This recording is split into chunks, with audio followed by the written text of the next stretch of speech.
पुण्याच्या बालेवाडी स्टेडियम या ठिकाणी लाडकी बहीण योजनेच्या लाभ वितरणाचा कार्यक्रम होणार आहे। या कार्यक्रमाला मुख्यमंत्री एकनाथ शिंदेंसह दोन्ही उपमुख्यमंत्री सुद्धा उपस्थित राहणार आहेत। लाडक्या बहिणींना रक्षाबंधनाची भेट म्हणून 2 दिवस आधीच खात्यात पैसे जमा करण्यात येणार आहेत। राज्यातील 15,000हून अधिक लाभार्थी महिला या कार्यक्रमाला प्रातिनिधिक स्वरूपात हजेरी लावतील।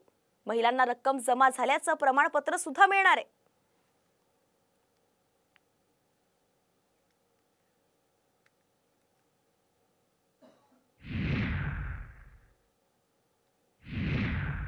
आणि या संदर्भातलीच पुढची बातमी आहे ती म्हणजेच लाडकी बहीण योजनेच्या कार्यक्रमानिमित्त पुण्यामध्ये अवजड वाहतूक बंद राहणार आहे। मुंबई पुणे एक्सप्रेसवे सहज 6 मार्गांवरील अवजड वाहतूक बंद राहतील।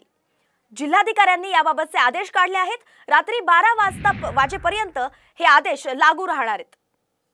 तर नेमका कोणत्या महामार्गांवरती अवजड वाहनांना बंदी राहणार आहे पाहूयात। मुंबई पुणे महामार्ग हा जुना महामार्ग बंद राहील। मुंबई पुणे द्रुतगती महामार्ग सुद्धा बंद राहील। पुणे सोलापूर महामार्ग सुद्धा बंद असेल। तर पुणे नाशिक महामार्ग ही बंद राहणार आहे। पुणे सातारा महामार्गावर पण अवजड वाहनांना बंदी करण्यात आली आहे आणि पुणे अहमदनगर महामार्गावरही हाच नियम लागू राहील।